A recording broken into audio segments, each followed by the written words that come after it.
দেখো, এটা আমাদের এআর আর এমআর এর অঙ্কটা হয়ে গেল। এইবার আমরা আলোচনা করব মুনাফা নিয়ে। মুনাফা নিয়ে আলোচনা করব। মুনাফা কাকে বলে? মুনাফা মানে লাভ। লাভ, আমরা লাভ ক্ষতির অঙ্ক ছোটবেলায় করেছিলাম। লাভ ক্ষতি কি করে হয়?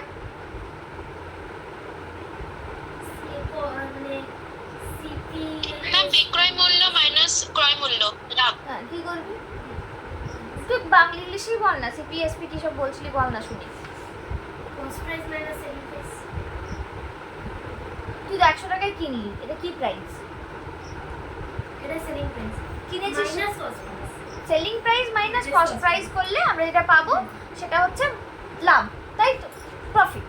তো আমরা সিম্পল, একদমই সিম্পল, আমরা ইকোনমিক্সে যেটাকে আমরা সেলিং প্রাইস বলছি সেটাকে ইকোনমিক্সে কি বলে? ইকোনমিক্সে কিন্তু একটা জিনিস বিক্রি করছে না, একসঙ্গে অনেকগুলো বিক্রি করছে, তাই তো? একসঙ্গে ওটাকে কি বলছে বলো, কে বলবে? কি বললেন কোশ্চেনটা? যে আমরা যেটা বিক্রি করি, আমরা ছোটবেলায় ওটাকে বিক্রয় মূল্য বলে জেনেছিলাম তো। বিক্রয় মূল্য মাইনাস ক্রয় মূল্য ইকুয়াল টু লাভ হয়। তো ইকোনমিক্সে ওই বিক্রয় মূল্যটাই এখন আমরা কি হিসাবে জানি?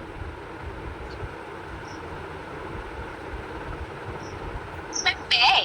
না, বিক্রয় মূল্য কি করে ব্যয় হবে? সেটা ক্রয় মূল্যটা ব্যয় হবে। রেভিনিউ, রেভিনিউ, রেভিনিউ বা বিক্রয়লব্ধ আয়। রেভিনিউ বা বিক্রয়লব্ধ আয়।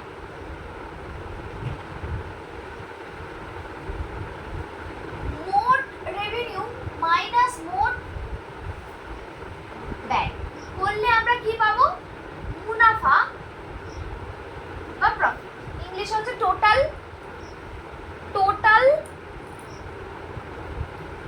Revenue minus total cost is equal to profit.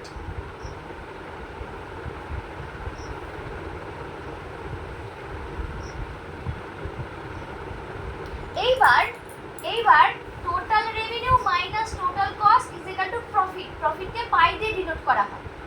যদি টোটাল রেভিনিউ বড় হয় টোটাল কস্টের থেকে, তাহলে পাই কি হবে? পজিটিভ না নেগেটিভ ভাবো। টোটাল রেভিনিউটা বেশি, বিক্রি করে আমি 100 টাকা পেয়েছি, আর আমার খরচা হয়েছে, টোটাল কস্টটা কম, 90 টাকা খরচা হয়েছে, তাহলে প্রফিট হয়েছে, তাহলে এটা পজিটিভ। এটা পজিটিভ হয়। পজিটিভ, ধনাত্মক বা পজিটিভ। এবার টোটাল রেভিনিউ যদি কম হয় টিসির থেকে, তাহলে কি হবে? ঋণাত্মক।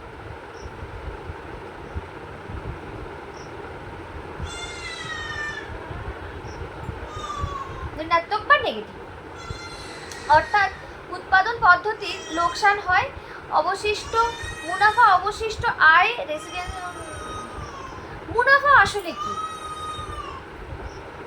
চাচাচ্ছি দেখেছিস? একটি অংশীদারি সংগঠন হলো মুনাফা। মুনাফা অংশীদারি আয়, আয়ের মধ্যে ভাগ, যৌথ, মানে কিছু লিখেছে, এগুলো একটু পড়বে, এখানে লেখে নি। আচ্ছা চলো দেখো, আমরা উৎপাদনের উপকরণগুলো কি কি? মূলধন সংগঠন। Factors of production. Factors of production কি কি? ল্যান্ড,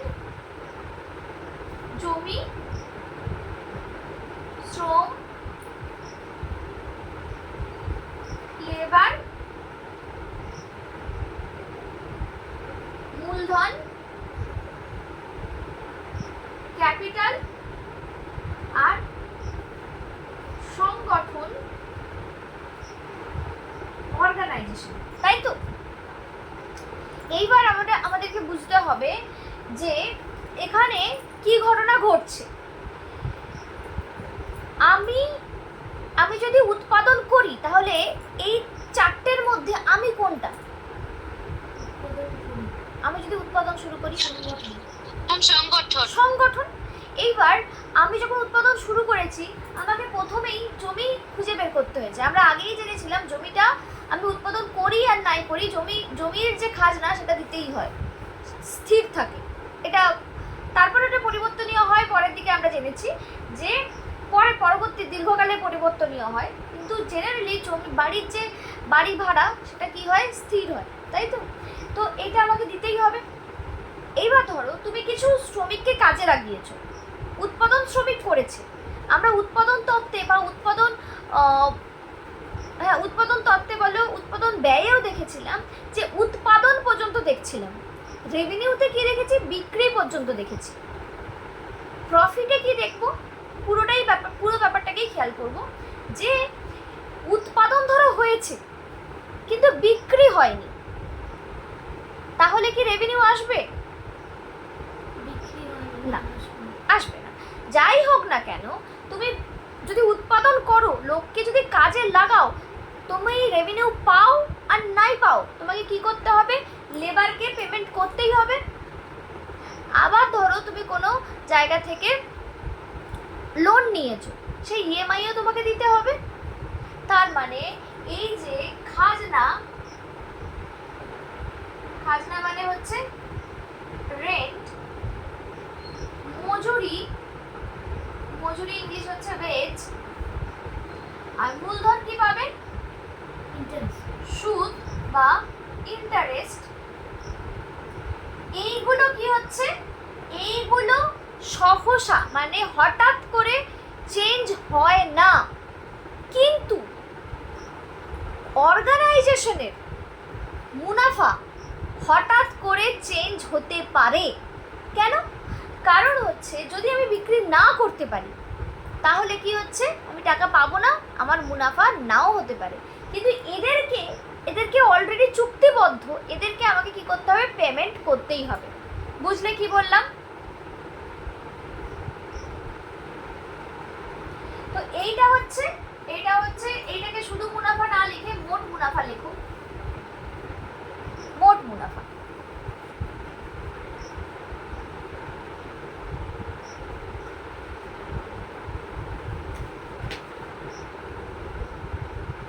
এইবার ধরো আমার ইনকাম, এটা হয়ে গেছে সবার?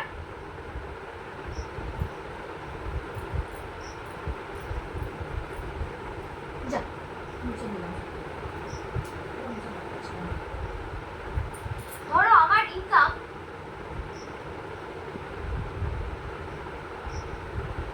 10,000 টাকা, ঠিক আছে? আমার ইনকাম হচ্ছে 10,000 টাকা, আয় হলো মানে রেভিনিউ না আয় 10,000 টাকা। এইবার আমি ল্যান্ডকে কিছু দিই, 0 দিচ্ছি, কারণ আমার নিজের বাড়িতে পড়াচ্ছি। লেবারকে কিছু দিই, নিজেকে আবার আলাদা করে পেমেন্ট করি, এই নিজে তুমি পড়িয়েছো তোমাকে কিছু টাকা দিলাম না। কিন্তু আমাদের এইটা আমরা বুঝি না, কিন্তু পরে মানে আমি অনেক ইউটিউব ভিডিও দেখেই ব্যাপারটা শুনেছি, তারপরে রিয়েলাইজও করেছি যে নিজের জন্য কিছু কেনা উচিত। কিছু মানুষ থাকে দেখবে, মাইনে পেলো কি টাকা হাতে পেলো নিজের জন্য জিনিস কিনে নেয়, মানে দ্বিতীয়বার ভাবে না। আর আমাদের মতো কিছু মানুষ আছে, না ভাই টাকাটা থাক, এটা এই কাজে লাগাবো, সেটা সেই কাজে লাগাবো, ওটা ওই করবো, সেটা সেই করবো, এই ভেবে রেখে দিই। কিন্তু মানে রিয়েল ব্যাপার হচ্ছে যে নিজের জন্য খরচা করা উচিত। যারা করে তারা ঠিকই করে, অনেকে আছে কিছুই ভেবে দেখে না, নিজের জন্যই খরচা করে, সেটা ভুল। কিন্তু নিজের জন্য খরচা করা উচিত, নিজের পছন্দের জিনিস কেনা উচিত, শখ পূরণ করা দরকার আছে, ঠিক আছে? এটা আমি মানে একজন বড় দিদি হয়ে বললাম যে তোমরা যাই রোজগার করো না কেন, নিজের ছোট ছোট ইচ্ছেগুলোকে পূরণ করার চেষ্টা করবে। অথবা এটা করতে পারো যে বড় কোনো ইচ্ছে থাকতে পারে, সেই ইচ্ছেটার জন্য তুমি ছোটোখাটো ইচ্ছেগুলোকে ত্যাগ করে বড় ইচ্ছেটা পূরণ করার জন্য টাকা জমাতে পারো, সেটা আলাদা। যেমন আমি ধরো এটা কিনেছি, কি বলে, ক্যামেরাটা কিনেছি, ওটা তো কস্টলি, তবুও সব থেকে কম দামি একটা ক্যামেরা কিনেছি, তবুও অনেক টাকা বেরিয়ে গেছে। তারপরে তোমার কি বলে একটা গয়না বানিয়েছি, এইগুলো খরচা, ঠিক আছে? এইগুলো মানে নিজের ইচ্ছে যে এটা আমার পছন্দ হয়েছে আমি কিনবো, তো তার জন্য ছোটোখাটো অনেক কিছু স্যাক্রিফাইস করে অনেক ছোটো ছোটো জিনিস স্যাক্রিফাইস করেছি। যে আমার হাতে 100 টাকা কি 500 টাকা আছে, আমি একটা লিপস্টিক বা একটা নীল পালিশ কিনে নিইনি, সেইগুলোকে জমিয়ে রেখে একটা বড় কিছু করেছি, সেটা করতে পারো, কিন্তু নিজের শখটাকে পূরণ করবে। নিজের শখ আমি একটুই পূরণ করলাম না, আমার মাঝে মাঝে হয়, অনেক সময় হয়, কেউ যখন আমাকে টাকা চায় আমি দিয়ে দিই, দেওয়ার পরে হয়তো 2 দিন পরে নিজের কোনো একটা শখ পূরণের জন্য আমি টাকা তখন আর থাকে না, তখন যখন লোকটাকে চাই, যাকে দিয়েছি তাকে যদি চাই, বেশিরভাগ ক্ষেত্রেই বলে কি নেই আমার কাছে এখন, পরে দেবো। এটা আমার সঙ্গে প্রচুরবার হয়ে চলে, তো তখন খুব খারাপ লাগে যে আমার নিজের টাকাটাই আমি নিজের ইচ্ছেতে খরচা করতে পারছি না। তো চেষ্টা করো নিজের জন্য রেখে তারপরে যা খুশি করবে, তারপরে যাকে খুশি দেবো। এইবার লেবারকেও আমি কোনো পেমেন্ট করছি না। লেবারের পরে মূলধন বা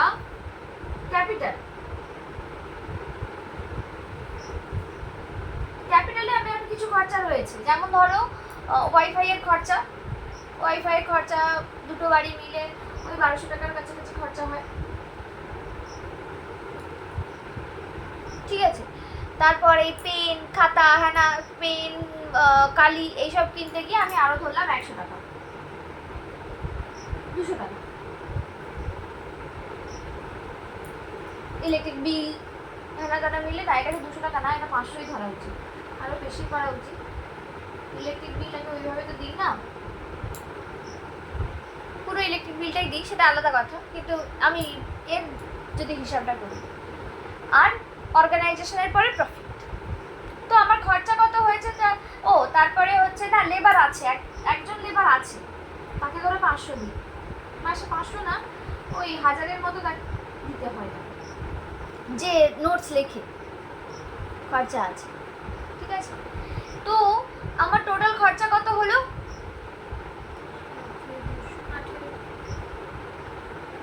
না, 2700। 1350 কি বলছো? 2700 ছিল না? 2700 2700 ছিল, তাহলে আমার প্রফিট কত? হ্যাঁ ম্যাম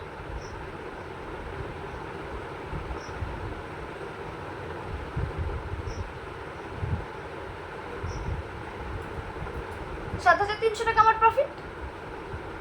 কিন্তু এখানে বলছে যে এটা আমরা মোট মুনাফা এরকম ভাবে দেখতে পাই, টোটাল প্রফিট আমরা এইভাবে দেখতে পাই। বলছে যদি মোট মুনাফা থেকে সংগঠনের নিজস্ব উপাদানের ব্যয় স্বরূপ যে পাওনা সেটি বাদ দেওয়া হয়, তাহলে যে মুনাফা থাকে তাকে নিট মুনাফা বলে। এটা হচ্ছে টোটাল প্রফিট। এই লিখলি তারপরে সবটা লিখেছিস, এগুলো সব করেছিস কর। মোট মুনাফা হলো। এবার আমরা যদি নিট মুনাফা বের করার চেষ্টা করি,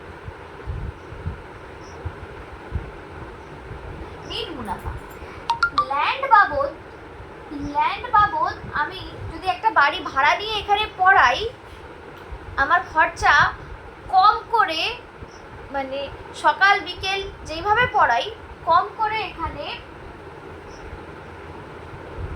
5000 টাকা আমার হবে বাড়ি ভাড়া, ঠিক আছে? আর লেবার আমি যদি অন্য কোনো টিচারকে দিয়ে পড়াতাম তাহলে কি করতে হতো, তাকে আমার মাইনে দিতে হতো, তাই তো? এবার একজন টিচার সকালবেলা 2 ঘন্টা পড়ায়, সন্ধেবেলা 2 ঘন্টা পড়ায়, নিজের নোটস এই যে লেখালেখির কাজ করে, সব মিলিয়ে তার মাইনে কত হওয়া উচিত?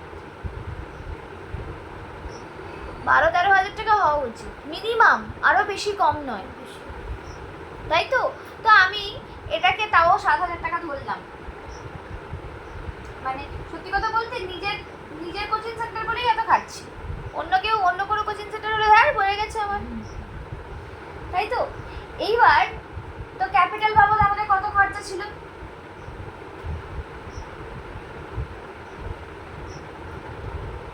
1700 টাকা খরচা ছিল। তো টোটাল আমাদের আর একটা এই 1000 টাকাটা ছিল, এটা টোটাল 8000 করে দিলাম, 8000 করে দিলাম। তাহলে আমাদের কত খরচা হচ্ছে? 13,000, 14,000, 14,700, তাই তো? 14,700, 14,700 নেট মুনাফা হবে বলছে। তাহলে মুনাফা, যে মুনাফা হয় তাকে বলা হচ্ছে, যদি মোট মুনাফা থেকে, মোট মুনাফা আমাদের কত হয়েছিল?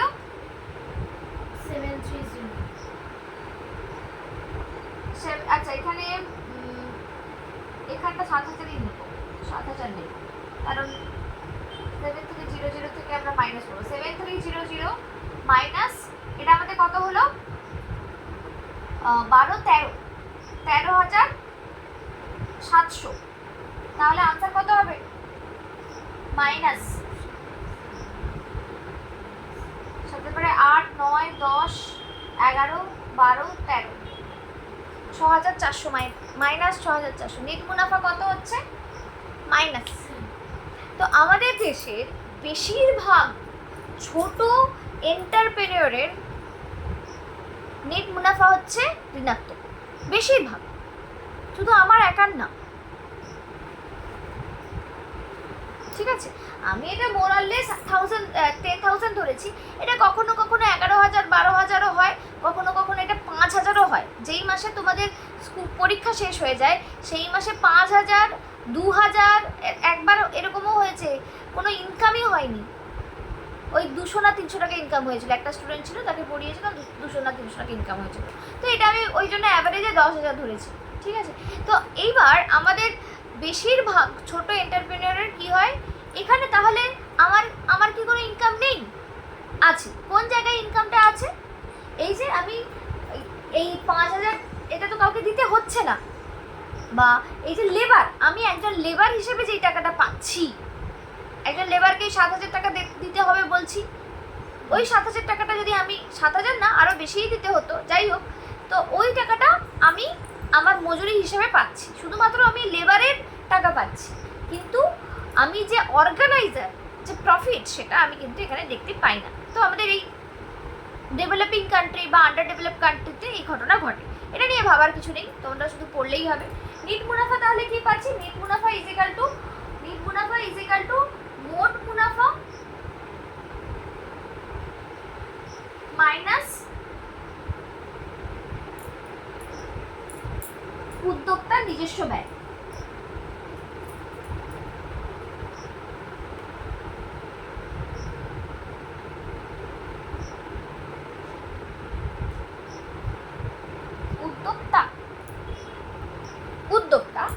উদ্যোক্তার নিজস্ব সরবরাহ করা উপাদানের ব্যয়।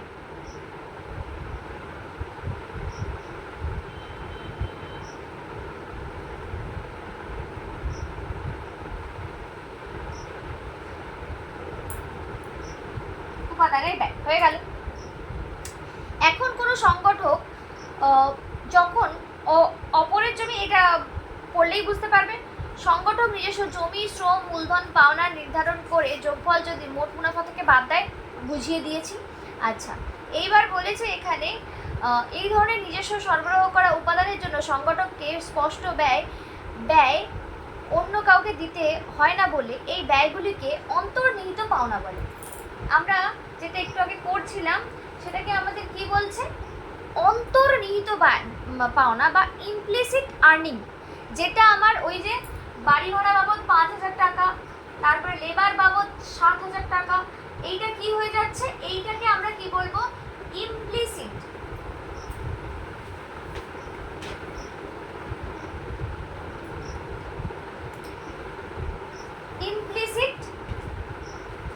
আর্নিং, অন্তর্নিহিত পাওনা। অন্তর্নিহিত পাওনা বাংলাতে বলছে অন্তর্নিহিত পাওনা। অন্তর্নিহিত পাওনা কেন? ভেতর থেকেই পাচ্ছি, বুঝতে পারছি না, বা অন্তর্নিহিত ব্যয়ও বলা হয়, ইমপ্লিসিট কস্টও বলা হয়। মোট একই কথা অনেকবার লিখে দিয়েছে, আর তোমরা এবার পড়ে দেখলেই বুঝতে পারবে। আর এখানে বলেছে মুনাফার উপাদান সমূহ। মুনাফার উপাদান বলেছে মুনাফা একটি মিশ্র আয়। মুনাফার মধ্যে কতগুলি উপাদান আছে? জমির খাজনা, নিজস্ব শ্রমের মজুরি, নিজস্ব মূলধনের সুদ অন্তর্ভুক্ত আছে। তাছাড়া সংগঠকের নিট মুনাফা, আমরা জানি মোট মুনাফা থেকে সংগঠক, এটা একই কথা আবার লিখেছে। নিট মুনাফা ঝুঁকি ও অনিশ্চয়তার পুরস্কার। নিট মুনাফাটা কি বলছে? ঝুঁকি ও অনিশ্চয়তার পুরস্কার। মানে হচ্ছে যে ব্যাপারটা কি হচ্ছে, আমি যদি আমার কোচিং সেন্টার করি, আমি যদি অন্য টিচারকে রেখে পড়াই, আমার তত স্টুডেন্ট নেই যে আমার পোষাবে, ঠিক কি না? আমার তত স্টুডেন্ট নেই যে আমার পোষিয়ে যাবে বা ভালোই হচ্ছে, আমার তো কোনো অসুবিধা নেই। আমি অনেক কোচিং সেন্টার তো করে আলাদা টিচার রাখে, তাদেরকে কি করে টাকা দেয়? অত স্টুডেন্ট থাকতে হয়। তো যদি আমি নিজেই পুরো ব্যাপারটা করে ফেলি, তাহলে কি হচ্ছে যে কোনো কারণে যদি লস হয়, যদি লোককে টাকা দিতে হতো তখন আরও কষ্ট হতো। নিজের কষ্ট হলে, নিজেকে কষ্ট করে করতে হলে তখন মনে হতো যে আচ্ছা ঠিক আছে, লোককে দিয়ে খাটালে কোনো অসুবিধা নেই, কিন্তু লোককে পয়সা দিতে হলে ভাই কষ্ট হচ্ছে। তারপরে বলছে ঝুঁকি, এই কয়েকটা জিনিস লিখেছে। নতুন উদ্ভাবনের জন্য মুনাফা সৃষ্টি হতে পারে। উদ্যোক্তা কোনো নতুন দ্রব্য বা নতুন উৎপাদন পদ্ধতি আবিষ্কার করতে পারেন বা কোনো নতুন বাজার দখল করতে পারেন এবং তার ফলে উদ্যোক্তা তার মুনাফা বাড়াতে পারেন। কাজেই উদ্ভাবনের পুরস্কার স্বরূপ মুনাফা অর্জিত হয়। এটিও নিট মুনাফার অপর একটি উপাদান।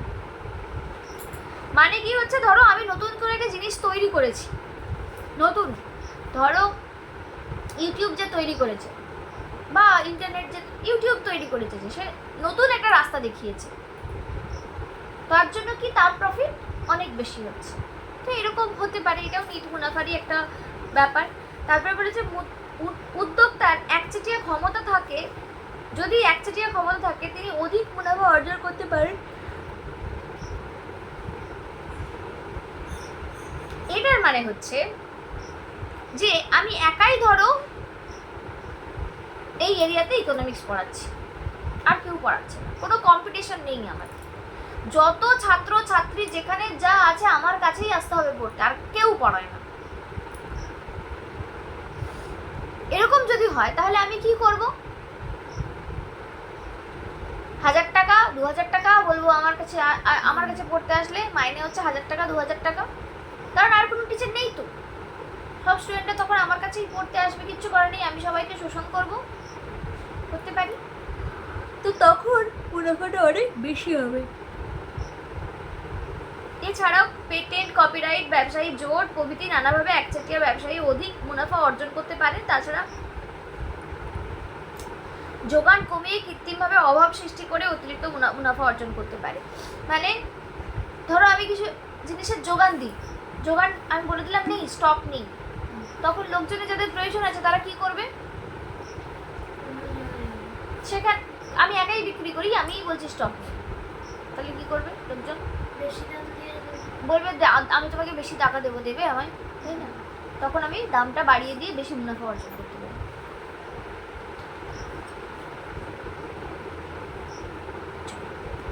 দ্রব্য পৃথকীকরণের মাধ্যমে কোনো ফার্ম তার মুনাফা বাড়াতে পারে। আমরা জানি একচেটিয়া প্রতিযোগিতামূলক, এখানে আমরা জানি বলার কিছু নেই, কারণ তোমরা এখনো জানো না একচেটিয়া প্রতিযোগিতামূলক বাজার কি। বাজারে বিভিন্ন ফার্ম তাদের দ্রব্যগুলি পৃথকীকৃত আকারে বিক্রি করে। বিভিন্ন ফার্ম উৎপন্ন দ্রব্যের নাম, ব্র্যান্ড অথবা প্যাকিং আলাদা আলাদা। এই পার্থক্যের জন্য যদি কোনো ফার্ম অপর ফার্ম অপেক্ষা অতিরিক্ত আয় করতে পারে, তাহলে ওই ফার্মের নিট মুনাফা অন্তর্ভুক্ত হবে। কি বলছে? লাক্স ভিভেল দুটো সমান মোটামুটি মোরাললেস একই, গন্ধ সবই একই, লেভেলিং আলাদা আর তোর ওই ছাপটা আলাদা, তাই তো করে দিয়ে বলছে আমি আলাদা তুমি আলাদা বলে কেউ কারো কাছ থেকে একটা দাম বেশি করে দিচ্ছে, আমার এতে অ্যালোভেরা দেওয়া আছে বলে দিয়ে দাম বাড়িয়ে দিল। তো এরকম করে কি করতে পারে? লেভেল আলাদা করে দিয়ে, লেভেলটাকে ঝকমকে করে দিয়ে বলে দিল আমারটার দাম বেশি দাম দিতে হবে। বলতেই পারেন। এরকম প্রোডাক্ট তো আমাদের মানে আশেপাশে প্রচুর রয়েছে, প্রচুর প্রচুর, যে শুধুমাত্র ব্র্যান্ড দিয়েই চলে যাচ্ছে, ব্র্যান্ডের নাম দিয়েই বাহ ভালোই চলছে। তো এরকম যদি হয় তাহলে মুনাফা বেশি অর্জন হবে, সেটা আমাদের নিট মুনাফা। আকস্মিক প্রাপ্তি বা আকস্মিক লাভ নিট মুনাফার একটি উপাদান। আকস্মিক, হঠাৎ বিক্রিটা বেড়ে গেছে, বা আমার কাছে কিছু একটা জমানো জিনিস ছিল। এই আগের বছর আমি কি করেছিলাম, এই বছরও এখনো শুরু করিনি বলতে লেখা চলছে, এক্ষুনি দেবো না, এক্ষুনি বিক্রি করব না। সেটা হলো নোটস বিক্রি। নোটসটা আমি বিক্রি করেছি, সাজেশন নোটস বিক্রি করেছিলাম আগের বছর দেখছিলাম যে আমি স্টুডেন্টটা খুব কম পড়াচ্ছিলাম, প্রেগনেন্সির জন্য তো বসে থাকতে পারতাম না, পা মিলে বসতাম, বেশিক্ষণ বসতে পারতাম না। তো তখন কি করব, স্টুডেন্ট ছেড়েও দিয়েছি অনেকগুলো, এরকম টাকা পয়সা কম, সেই দেখে আমি তখন ভাবলাম যে ঠিক আছে আমি একটা কাজ করি, নোটস লিখতে শুরু করি। শুয়ে নোটস লিখতাম, লিখে তারপর সাজেশন বিক্রি করেছিলাম। সেই সাজেশন বিক্রি করে ওটা আকস্মিক লাভ। এবং ওই কাজটা পুরোটাই দুর্গাপুজোর সময়, দুর্গাপুজোয় যে 4 দিন সবাই ছুটি খায়, ল্যাদ খায়, 4 দিন না, 1 সপ্তাহ কাছাকাছি মোটামুটি ছুটি, আমি সেই টাইমটা পুরো কাজে লাগিয়েছি। কোনো পড়ানো নেই, আমি দিন রাত জেগে তো আছি, লিখেছি। প্রায় আমি যদি এটা কাউকে দিয়ে লেখাতাম তাহলে তার ইনকাম কম করে 3-3.5 হাজার টাকা হতো। তো আমি বিক্রি করেছি, যদিও 3-3.5 হাজার টাকার নয়, এটা একটা ঘটনা, ওই 1,000-2,000 টাকার বিক্রি করেছি। আবার দেখো আগের বছর যেটা লেখা ছিল সেটাই একটু এদিক ওদিক মডিফাই করলেই আমি এই বছর বিক্রি করে দিতে পারবো। আবার এই বছরে যদি 1,000 টাকা, 1,000-2,000 টাকা হয়ে যায় তাহলে তো প্রফিটেই রয়েছে। ঠিক আছে, এইগুলো হচ্ছে আকস্মিক বিক্রি, আকস্মিক। তো এইগুলোতে নিট মুনাফার অন্তর্গত হয়ে গেল। আমাদের এই দিক থেকে সিলেবাস শেষ। আচ্ছা, আমি দেখছিলাম তোমাদের এটা কি বলে, জয়শ্রী যেটা পাঠিয়েছে তোমাদের মডেল কোয়েশ্চেন পেপারে নিরপেক্ষ রেখা থেকে আমরা যতটা করেছি, নিরপেক্ষ রেখা মানে হলো, রায়কিশোরী আজকে ক্লাস করছে না কেন?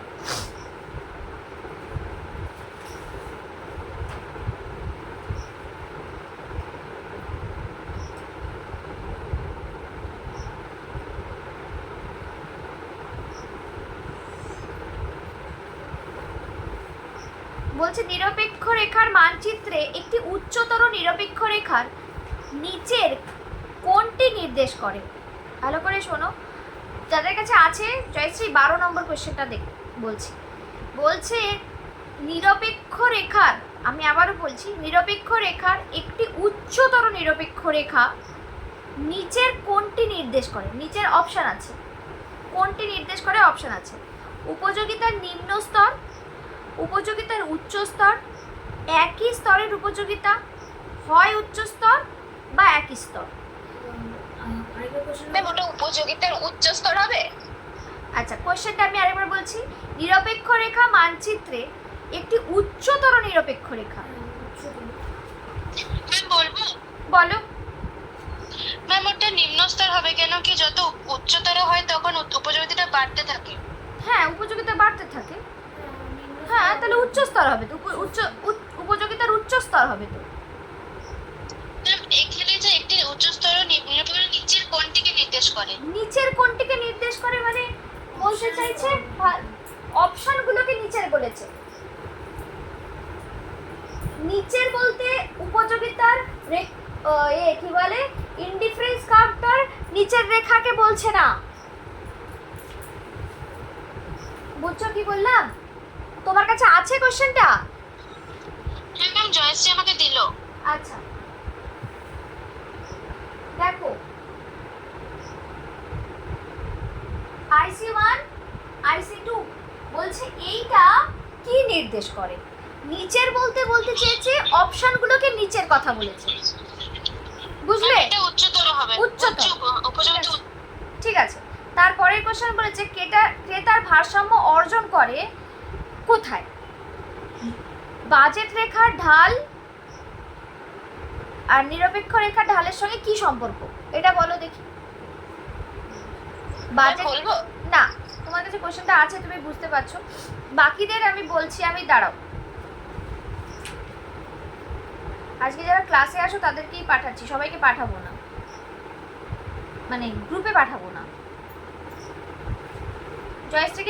জয়শ্রী আর সঞ্চারীকে পাঠাতে লাগবে না।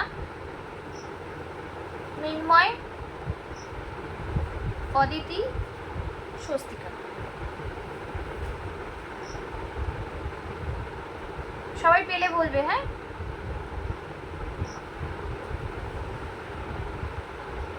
দেখো 13 নম্বর কোশ্চেনটা কি হবে বল। এদিকে আয়, এদিকে লাইটটা জ্বালা, বা দিকের লাইটটা।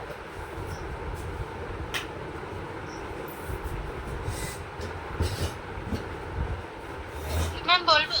দাঁড়াও অদিতি কি হবে? 13। এটা ভাষার প্রয়োজন করে যখন অদিতি বল। অদিতি, মৃন্ময়কে পাঠালাম। মৃন্ময়, আমি কোশ্চেনটা দেখছি। হ্যাঁ ম্যাম। হ্যাঁ বলো, পাঠিয়ে উত্তরটা কি হবে? 13 এর উত্তরটা কি হবে?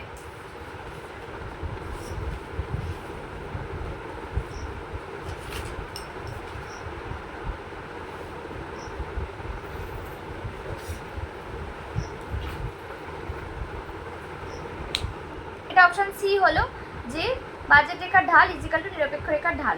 ভালো কথা। তারপরে কি বলেছে?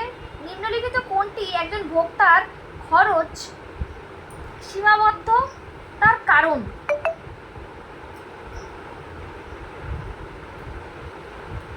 খরচ সীমাবদ্ধতার কারণ বাজেট কনস্ট্যান্ট। বাজেট কনস্ট্যান্ট মানে বাজেটের বাধা। এটা হচ্ছে বাজেট, কি বলে, বাজেট সীমাবদ্ধতার কারণ। বাজেটে আমরা কি করেছিলাম যে m ইজিক্যাল টু কি লিখছিলাম? x into px plus y into py, তাই তো? পুরো আমার যে ইনকাম পুরোটাই আমি খরচা করছিলাম, তাই তো? ইনকামটা, এটাই হচ্ছে বাজেট কনস্ট্যান্ট ছিল। এটাই বাজেট কনস্ট্যান্ট মানে বাজেটের বাধা আর কি। বাজেট বা বাজেট লাইনের যে ইকুয়েশন, এখানে পুরোটাই ধরা হচ্ছে যে আমার যা ইনকাম আমি খরচা করে ফেলছি, পুরোটাই বাজেটে যাচ্ছে। যদি তার মানে আমার ইনকাম কম, বাজেটের সীমাবদ্ধতা মানে আমার ইনকাম কম, এটাই ঠিক আছে। তারপরে দেখো এখান থেকে আর কোনো প্রশ্ন দেয়নি, আমি অন্তত দেখতে পাচ্ছি না। এ থেকে কি বলে, ভোগকারীর আচরণ থেকে, কনজিউমার বিহেভিয়ার থেকে। কনজিউমার বিহেভিয়ারে আমি তোমাদেরকে তবুও যে জিনিসটা করিয়ে দেব সেটা হচ্ছে দাম প্রভাব। দাম প্রভাব ইজিক্যাল টু আয় প্রভাব প্লাস পরিবর্তন প্রভাব, এটা আরেকবার করিয়ে দেব। ওখান থেকে চাহিদা রেখা কী করে আঁকতে হয়, যেটা পারুলে আছে সেটাই করাবো। এটা হচ্ছে এই সোমবার তো হচ্ছে না, এই সোমবার মঙ্গলবার ছুটি, তার মানে পরীক্ষার খুব কাছে চলে আসছে না। কত তারিখ করাবো বলে দিচ্ছি, 2 তারিখে করিয়ে দেবো, 2 তারিখে করিয়ে দেবো। চলো আজকে আমরা আলোচনা করব কোয়েশ্চেন আনসার। পারুল থেকেই করি। কোন চ্যাপ্টারে? দাঁড়াও দেখছি।